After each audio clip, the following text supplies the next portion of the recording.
The hardest champions to balance in the game are the simple champions. These are the champions that have very linear playstyles, have very few buttons or combinations to press, and are overly reliant on stats and items to do anything. These champions are also often older champions or champions with limited playmaking ability. Many of these champions are doomed to be mostly mediocre, with bouts of being too strong when the change to the game indirectly makes them go crazy. Most of them need tweaks, but a good number of them need functionality updates, kit overhauls, or a complete rework. Some of these champions are not totally unusable, and some can even be great picks at times. The problem just lies in the way League of Legends is structured, in that super linear champions are bottom rung over the more versatile champions, even at times where those linear champions could have excelled in. Why pick a champion that can only push when you could pick someone who is a weaker pusher but can also engage well, gank well, and do other things? Riot can't be totally blamed for some champions completely becoming obsolete, since champion design philosophy has changed drastically since the earliest champion's creation. Riot is thankfully going through a lot of older kits and updating them instead of leaving many of them in the dust. They're going through the most problematic first, and then will hopefully sweep up the ones with bland kits and enhance them. In this case, I want to put out an attempt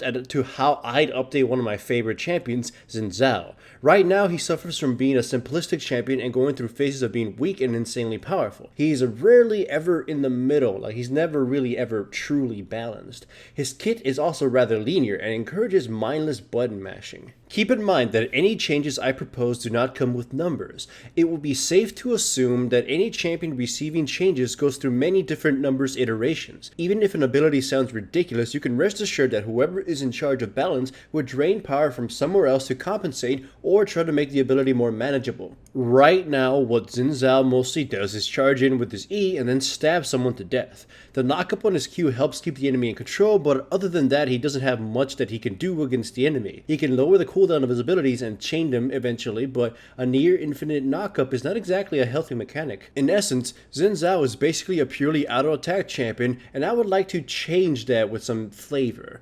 I'd want to change him to have more combo potential but still function as that auto-attacking all-in fighter. His passive would be an entirely new one and rely on a resource mechanic. Playing with his lore, he would gain fervor every X seconds depending on how many enemies are within range. Basically, while he's around one champion, the growth of this ability is slower, but around the full team, it charges faster. He gains movement speed based on how much of the resource he's gathered. It diminishes very quickly if the enemy leaves the range of his passive. As I said, this passive would be flavorful due to the lore, and it would actually give him more threat in the fight. He is currently very vulnerable to kiting and cannot do much without his gap closer, so at least this gives him more mobility. It also gives the enemy something to consider, as they can enter the range of his passive and start a fight quick before it charges for full effect, or simply leave the range to drain him of his speed. Either way, it's definitely healthier than cooldown reduction on a passive. His 3 Talon Strike is one of his most defining abilities, but it is also his most vanilla. It is basically just 3 empowered auto attacks with a knockup attached to the end. It is very telegraphed and very predictable, although it can be strong when you get to use it successfully. I'm not sure if my suggestion should be on hit, triggers, or casted abilities. Both have their pros and cons, but each would alter his gameplay and power into different directions. Either way, you could be the judge of this one. 3 Talon Strike would now have 3 stages. Each activation of Q causes Xin Zhao to use his spear offensively. The first activation causes him to swing in front of him for a small cone equal to his auto attack range. The second activation causes him to thrust forward with an attack twice his auto attack range. And the third activation causes him to slam his spear in front of him for a circle AoE damage at the tip of the spear of a radius of half his auto attack. The slam will have the knockup component he originally had. This would give Xin Zhao more variety in combat and, in some situations, force him to consider how he wants to angle his attacks. It would not necessarily change his power in a 1 versus 1 situation, but give him more combat potential against numerous opponents if he properly manages these targets. There will be more to these stages in other abilities as well, keep that in mind. Right now, Xin Zhao's Battle Cry is one of the dullest in the game. It gives him a passive heal and attack speed on active, and it technically has synergy with 3 Talon Strike, but other than that, it's just a stat button. I would rather give him some playmaking potential even if it means losing the sustain. The new ability would increase his range by X amount. This also affects the range of his Q stages and his E jump. In addition, the value of his passive is doubled. Xin Zhao will lose his fervor after X seconds and will not be able to generate more after X amount of time has passed. This would be Xin Zhao's all-in button. It would increase his combat potential immensely by giving his attacks more usability and his 3 Talon strike a more brutal striking range. He'd hopefully gain a monstrous amount of movement speed to close in the range against his foes and annihilate them. After the buff is done, he'll lose all his fervor, which effectively slows him down to a crawl.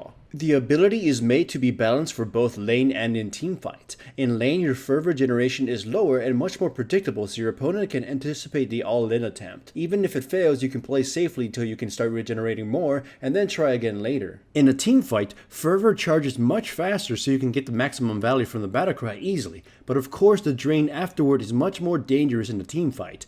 In a teamfight that hasn't been won, this is a huge detriment, especially since he can't generate more fervor, which of course grants him movement speed. Even better is that this would be balanced for ganking. Xin Zhao wouldn't have enough fervor to come out of the jungle at top speed. He could use it to gain a boost to his jump and his auto attack range, but doing so would weaken his chasing potential if the enemy manages to outwit his initial engage. His Audacious Charge is his only gap closer and only form of instant crowd control, as his ultimate has a small channel and his 3 Talon strike has a very delayed knockup.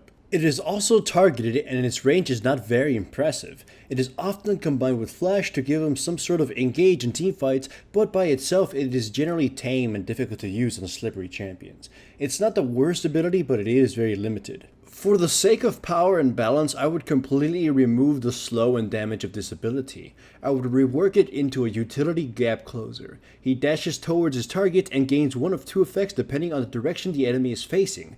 If his opponent is facing him, he gains resistances or damage mitigation or whatever. But if his opponent is facing away or running away from him, he will gain attack speed. This goes with the whole gladiator theme again, in that he takes on threats differently than each other according to, well, how threatening they are.